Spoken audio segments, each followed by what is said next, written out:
जय हिंद पेंशनर बंधु, कैसे हैं? सभी स्पर्श पेंशनर के लिए तमाम समस्याओं के बाद अब एक नायाब तोहफा आपको मिलने जा रहा, जो कि लागू होगा 1 जनवरी 2023 से।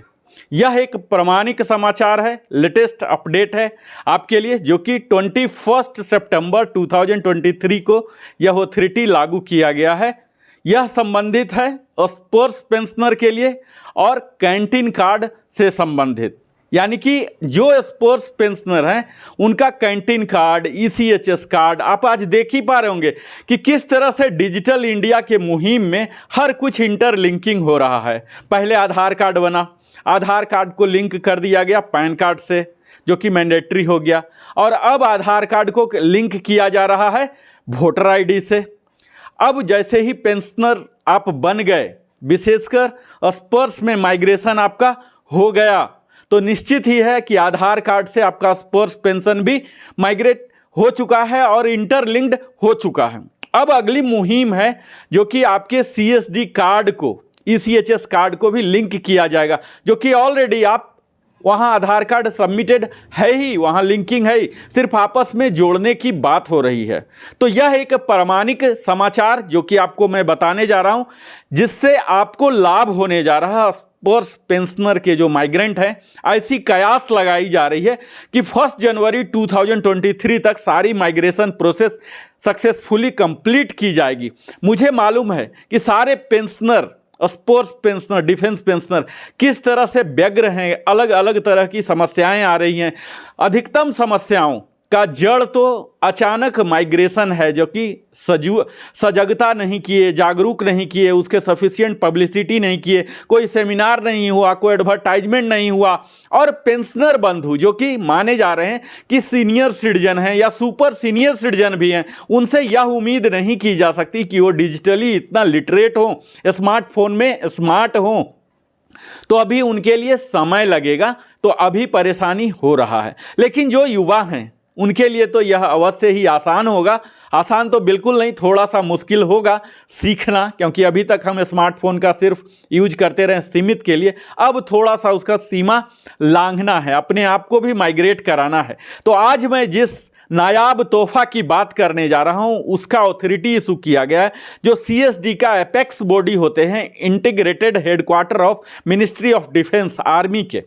यह है क्वार्टर मास्टर जनरल ब्रांच से इशू किया गया है, deputy director general canteen services की ओर से, जो कि लोकेटेड है wing 3 west block 3 second floor, RK Puram, New Delhi 6 से जारी किया गया है, जिसके लेटर नंबर हैं ये कैंटीन स्मार्ट कार्ड से रिलेटेड। और इसे अधिकृत किया है ब्रिगेडियर साहब ने, एपीएस चहल साहब, जो कि ओएमजी के बिहाफ साइन किए हैं। यह क्या है मुद्दा?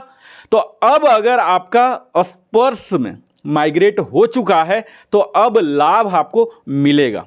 हम अक्सर देखते थे कि कैंटीन कार्ड के द्वारा हम जब कैंटीन में शॉपिंग करते थे तो थोड़ा सा तो आत्मग्लानि होती थी, हमें थोड़ा सा भेदभाव और आत्मसम्मान को चोट पहुंचता था कहीं न कहीं, जिसको कि सुधारने के दिशा में यह एक मुहिम आप ले सकते हैं। यानी कि फौजी बंदियों को आत्मसम्मानित अब किया जाएगा उस दिशा में। जो मेंटल एगोनी हो जाता था, वही मेंटल एगोनी के एक पहलू को यहाँ एड्रेस किया जा रहा, जो कि प्रति वर्ष आपके जब भी कार्ड इशू किए गए थे उसके 1 साल के बाद आपको रिवैलिडेट कराना पड़ता था, यानी कि एनुअल रिन्यूअल कराना पड़ता था उस सीएसडी यूआरसी में जाके, उसके किसी एक खिड़की के पास, जो कि टॉयलेट साइड होगा या कहीं होगा, आपको ढूंढते ढूंढते मिलेगा। आप बिलिंग काउंटर में खड़े हैं, बिल नहीं हो रहा, बोल रहा कि रिवैलिडेशन चाहिए। तो इस तरह से कई मेंटल एगोनी हो रहे थे। तो हम समझ सकते हैं कि डिजिटल इंडिया हमें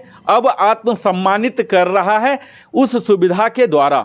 बेशक इस स्पर्श के आने से अनगिनत नुकसान हमें हो रहे हैं, लेकिन इस डिजिटल इंडिया में अब एक लाभ भी होने वाला, और वह लाभ है अब हमें इसकी रिवैलिडेशन, एनुअल रिवैलिडेशन की ज़रूरत नहीं पड़ेगी।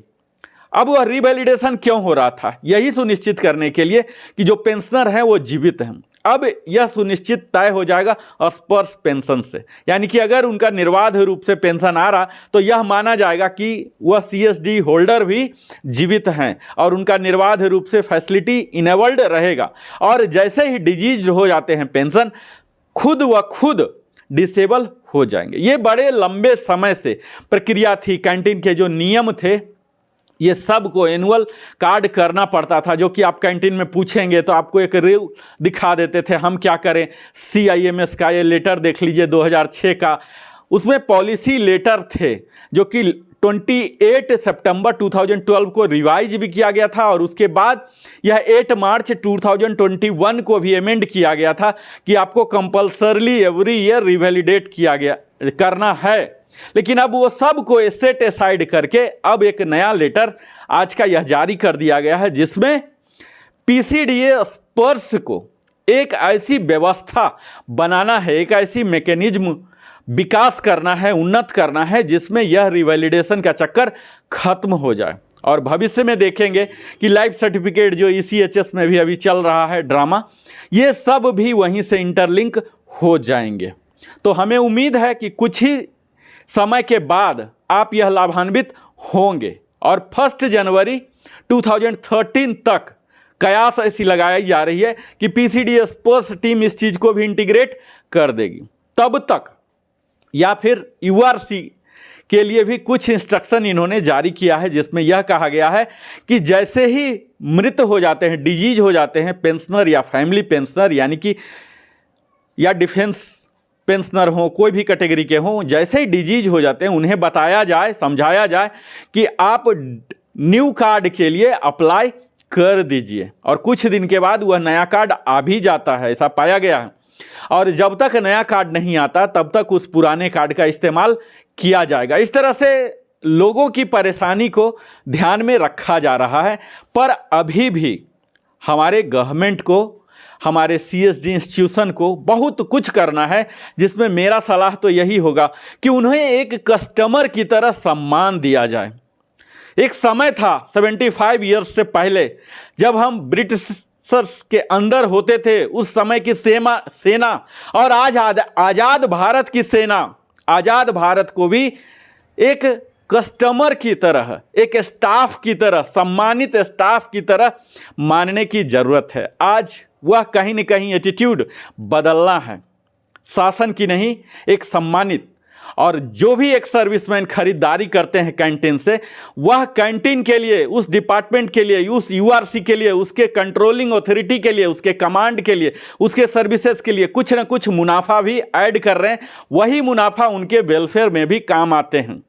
तो कस्टमर को, एक कस्टमर का जो अधिकार है भारत सरकार की ओर से कोपरा के तहत भी उन्हें लाना चाहिए और भरपूर सम्मान मिलना चाहिए। कंप्लेन मैकेनिज्म, ग्रीवेंसेस भी होना चाहिए। और जब कभी भी URC के अंदर एक फौजी जाता है, उसे सम्मान की दृष्टि से देखा जाए। ऐसा नहीं इधर लाइन लगा लो, इधर लगा लो, उधर आ गया, इधर आ गया, इधर।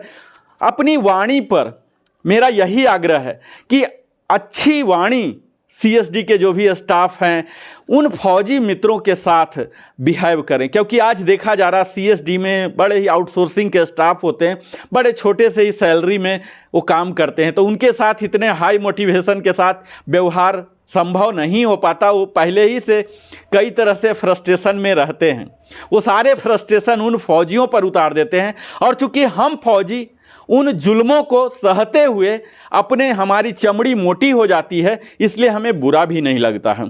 तो आज ज़रूरत है, अगर हमारे आत्मसम्मान को कहीं भी चोट लग रहा है, उसे नज़रअंदाज नहीं करने का और वह इसे नोटिस करना, क्योंकि हमारे साथ सरकार भी खड़ी है।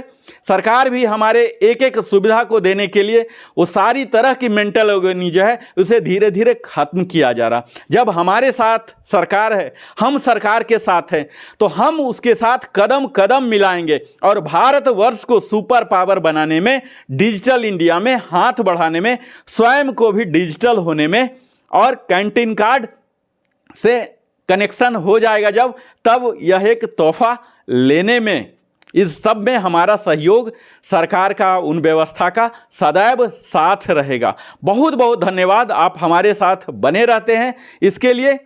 और आपसे मैं विनम्र निवेदन करता हूं कि अभी तक अगर आप हमारे चैनल में पहली बार आए हैं तो अवश्य ही सब्सक्राइब करें। आपके सब्सक्रिप्शन से हमारे चैनल को प्रगति और उन्नति का एक शुभ अवसर मिलता है। जब लाइक करते हैं तो यह मेरे लिए भी मोटिवेशन होता है। आप किसी भी प्रकार के सवाल पूछिए, मैं भरपूर जवाब देने का प्रयास करूंगा। आप अपने सगे संबंधियों के साथ भी यह वीडियो साझा कीजिए ताकि उन्हें भी पता लगे कि क्या क्या लेटेस्ट अपडेट हो रही है। अब हमारे आत्मसम्मान को बनाए रखने के लिए, उसे बढ़ाने के लिए सरकार क्या क्या मुहिम ले रही है। तो सभी स्पोर्ट्स पेंशनर को इस समस्या से जल्दी से जल्दी उबर जाएं, इसी दिशा में हम भी काम कर रहे हैं और आप भी हमारा साथ दें क्योंकि सरकार भी हमारे साथ है। बहुत बहुत धन्यवाद।